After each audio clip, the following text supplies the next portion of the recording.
His name is Chuck Schaden. Chuck is the man who has Hall Closet Productions. He plays a lot of those great old radio shows on Saturday afternoons on WNIB radio, on Monday through Friday on WXFM radio, and he is the guy to turn to when you're talking about old-time radio. You also own a nostalgia shop, Metro Golden Memories in Chicago, and all that stuff. So you don't fool us with this banking business. We know where your heart really lies. Chuck, I have a bone to pick with you. All right. We staged in this program Friday what I thought was a terrific recreation of what it used to be like to do a radio show. I thought it was perfect. I thought it was marvelous. I mean, it was serious. We had all the sound effects. We had great actors. And I understand you didn't think it was that good. If Marconi had seen that Friday, he would be whirling in his grave. As I said, you didn't think it was that good. Right. Well, I think you have no critical judgment. I would like you, those of you who watched last week and those of you who didn't, we're just going to show you a little bit to show you that Schaden thinks he knows his business, but he doesn't. This is the way it went last Friday. Here it is. Stevie, we saw him too. Oh. Here's Stevie. But, Stevie, you're supposed to use the door. You look cold, Stevie. Come on in. Les? Oh, okay. I'm in. I believe I hear the phone ring. I believe I hear the phone ring. Ring, ring, ring, ring. Ah, ring. Ah. Oh. Now this... Hello? Hello, Stevie. This is Bobby. I don't like my part, I'll tell you that right. I can't understand. Hello, Bobby. Does it sound like a phone? Oh, hello, Bobby. This is Stevie. I don't like my part. What is the noise I hear, Bobby? It sounds like a band of gypsies. Yes, Stevie. It is a band of gypsies coming down the road. Hey, Bobby, we're all having a party. Why don't you come over? I'm coming over right quick, and I'm getting out of here, too. Where are we? Okay, knock on door.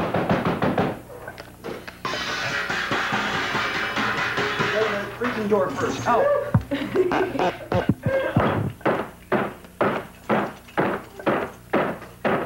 Hi, gang. I hope you don't mind. I brought that band of gypsies with me. They're a down-home group. Phone. Who could that be now? Pronounce to me. That's who it is. Yes, who could that be now? We'll find out in part 2 of AM Chicago's television, radio, theater of the air, and storm window company. Starring Stephen. Chuck? Chuck, you were right. That was awful. Now, you have to understand that I didn't see that. I was in it. You shouldn't have been. Yeah. It was bad. But do you know what worked that you couldn't tell doing it? The telephone sound. That was really good when we're talking on the telephone. The actor never would hear that. Yeah. See, because you're right. You're not listening to what you're doing. You're doing it. Yeah. So you wouldn't hear there's a voice filter on there. And you hear that in the control room. I assumed it wouldn't work just based on past experience. But it worked very, very well. That was really crummy, wasn't it? It's like Fibber McGee opening up his hall closet and having everything fall out. You know? Yeah. It really wasn't like that in the old days, was it? Well, any similarity between that and the real days of radio is coincidental up to the point of the microphone that you used. That we shouldn't have used the mic in there because the mic sounded right. It didn't belong in that, did it? That's right. And what we didn't have was, I realized, we'd never had a telephone bell, so we were ringing all these other kinds of bells. It was a lot of fun, though. It was good to... I don't know how much fun it was. It was fun doing. That's a problem sometimes, Chuck, with this show, is that, not the problem, it's the joy of doing it, is that occasionally we get so carried away with having fun here, we forget it's a television show. Well, how much rehearsal did you put into that? 8 weeks. 8 weeks? 8 weeks. 3, 4, 5 hours a day. Are you kidding? We put in as much rehearsal as you thought we did. There was none. The actors got their scripts. We had a good cast. Martin Milner used to do, he told us he used to do the Jack Webb thing on radio. Dragnet? Yeah, he used to do one of the last shows. Monica Lewis used to appear on radio all the time. Bob Sirott, of course, is on radio, and Sandy and I will never be on radio again after that. You know, in the real days of radio, Steve, they... for a major network show, a half-hour show, whether it be a mystery or a comedy or a drama, a half-hour show, let's say, that would run on Tuesday night, Fibber McGee and Molly, for example, used to be every Tuesday night.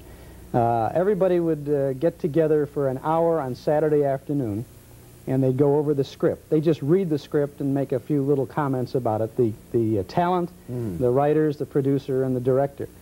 Then they'd go into rewrite on the thing, and on Sunday afternoon they'd meet for another hour and a half and just kind of look at it again. Go through it once, seated around having a cup of coffee or a cocktail maybe.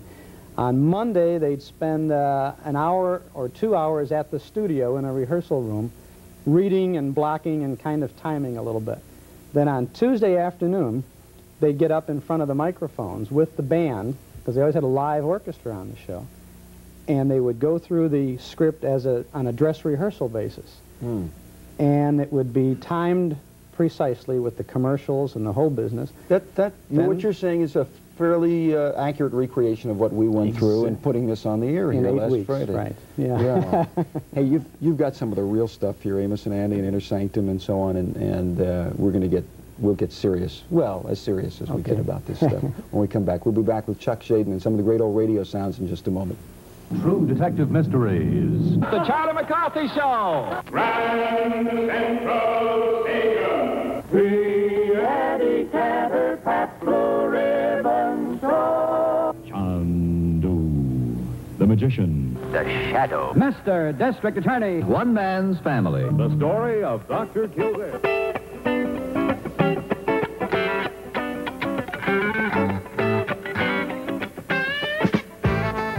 Announcing the most amazing kitchen cutting tool ever invented. This is Miracle Slicer. Never before have you been able to cut so many things, so many ways, so perfectly, so easily, and so safely for so little money.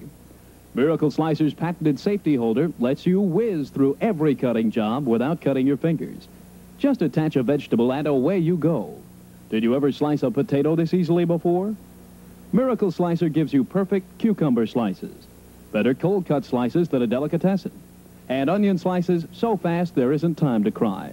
For thicker slices, just lower the blade. You'll slice tomatoes without losing a seed. And remove corn from the cob faster than the Green Giant. Now change blades and make perfect shoestring potatoes. Or slice ham, turkey, and cheese for julienne salads. With Miracle Slicer, you can chop all the onions any recipe calls for and never shed a tear. You can even dice tomatoes cleanly. Just try to do that with a knife. Change blades again, and you can make some of the best French fries you've ever seen. It's quick, it's easy, and it's so safe to use. Change blades once more, and you can shred mounds and mounds of coleslaw. Miracle Slicer cuts everything but your fingers. Sliced potatoes, cucumbers, cold cuts, onions, and more. Miracle Slicer chops, shreds, dices, and slices. It even makes French fries 3 different ways. Just think how proud you'll feel serving beautifully prepared food like this. Order your Miracle Slicer today. It comes complete with 3 blades, safety holder, and protective cover, all for only $9.95. For quick delivery, call 372-4828 or save COD charges by sending $9.95 to Miracle Slicer, 8849 Costner, Skokie, Illinois. Miracle Slicer lets you whiz through every cutting job quickly, safely, and easily. It's the perfect kitchen helper. Miracle Slicer is available only through this special TV offer, so order now. That's $9.95 to Miracle Slicer, 8849 Costner, Skokie, Illinois. Isn't it interesting? Of all the nasal decongestants being advertised, the one that doctors still recommend most is Neosynephrine. All right, Chuck Schaden is with us, and we're going to go back to some of the radio shows when radio was radio. Not that it's anything else now, but it was a different kind of radio. Amos and Andy, very popular show, very controversial. Started right here in Chicago. No, it wasn't controversial at all when it was on the air. And we play Amos and Andy regularly now, and it still isn't controversial. They got caught on television in the changing attitudes in this country and in the fight for civil rights. And they used the Amos and Andy TV show as an example of what television is doing to inaccurately portray black life in America at the time. But if Amos and Andy was an inaccurate portrayal of black life in America, then The Life of Riley was inaccurately portraying the life of an Irishman, and Life with Luigi was inaccurately portraying an Italian family, and maybe The Goldbergs was incorrectly showing Jewish family life. those were situation comedies on radio and on television, and they were just fun. And we'd play them all the time, and they really enjoyed listening to all of those shows. Okay, let's play this one. This is from Amos and Andy. And if you're ready, you'll find that this is a lot better than the stuff that we did here last Friday. 7 million, 8 million, 10 million. Yes, I blew till everybody say, Andy, what is you thinking over there, son? Well, Amos, now that we is in New York, I'm going into broker business. I'm figuring on the money I gonna make here. I'm counting on being another J. Ping Pong Morgan. Wall Street, Andy, is a little too high for us, son, but I tell you what, we ought to get some kind of job. Yeah, that's right. We don't want to keep on nibbling on our savings here. You know, I got the evening paper here. I think we could look into help wanted ads, Andy, and see what they got in there. Yeah, give me that thing. Let me see here. Look at this news item here. It'd say we is exporting cheese to France, and all the Frenchmen is happy about it. Where do it say that, Andy? Right here in this headline. Look at there. Thousands cheer as Limburger arrives in Paris.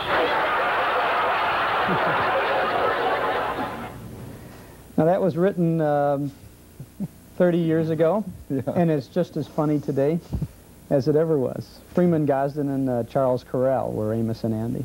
It started at, what, Sam and Henry, was that right? Sam and Henry at WGN in Chicago, and then they went to WMAQ and went on the network in about 1927, 28, and they were perhaps the longest running people on radio because they continued with the Amos and Andy characterization until 1960 when they finally went off the air.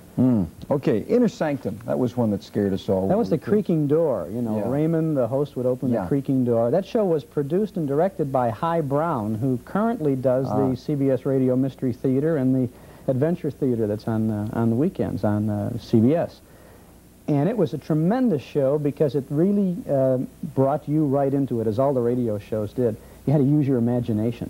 All right. You had to get with it. Let's use our imaginations as we take a look inside the Inner Sanctum.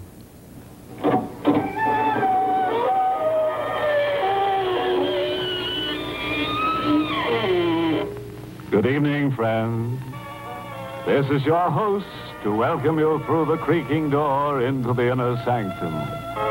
Come in, come in. I've been reading my fan mail. Huh? Oh, sure, I get lots of it.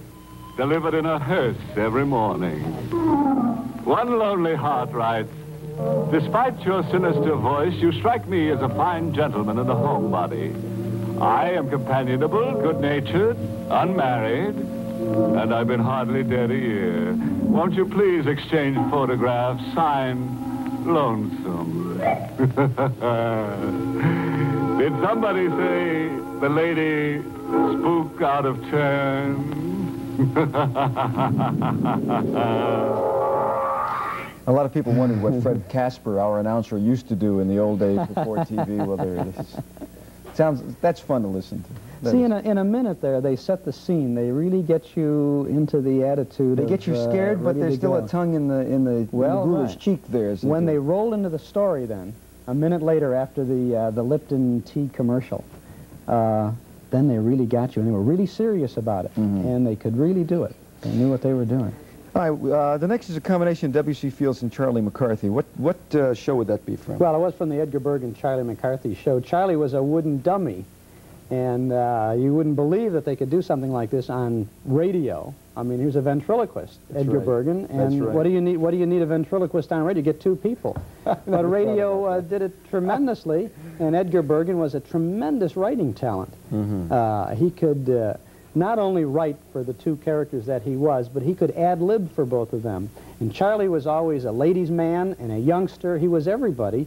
He all rolled into one. And he had running feuds on radio with the great comedian Fred Allen. Yes. And with, of course, W.C. Fields. Well, let's launch into W.C. Fields and Charlie McCarthy. I thought you didn't like children. Oh, not at all, Edgar. I love children. I can remember when, with my own little unsteady legs, I toddled from room to room. When was that? Last night?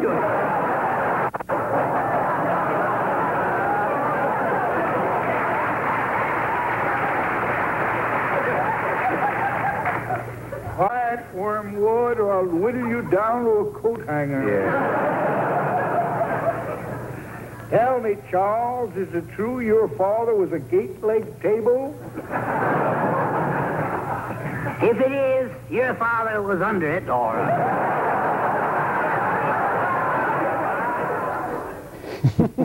Very good. You know, we play, we're just listening to a minute or so of these things here, but we play the whole shows, the complete programs with all of the commercials intact every day in the mornings. But the commercials are interesting to listen to also. Do we have time for the next one? Let's take the time anyway, whether we have it or not, all right? The next one is, the reason I want to do this is the show I remember best as a kid when radio was just in the last breath of its glory days. The Lone Ranger rides again. Old time radio. A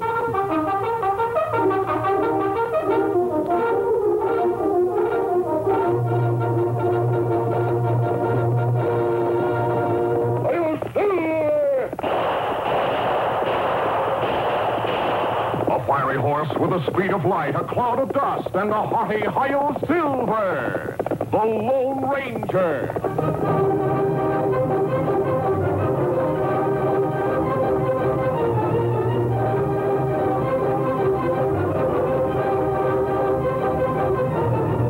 His faithful Indian companion Tonto, the daring and resourceful masked rider of the plains, led the fight for law and order in the early western United States. Nowhere in the pages of history can one find a greater champion of justice. Return with us now to those thrilling days of yesteryear. From out of the past come the thundering hoofbeats of the great horse Silver. The Lone Ranger rides again. Come on, Silver. Let's go, big fellow. Hi-yo, Silver. Away! Nobody talks like that, Chuck. No, very few talk to their horse, too. That's right. He was always talking to his But you horse. see, you needed that to keep the action moving, to let the listener The know. announcer was Fred Foy.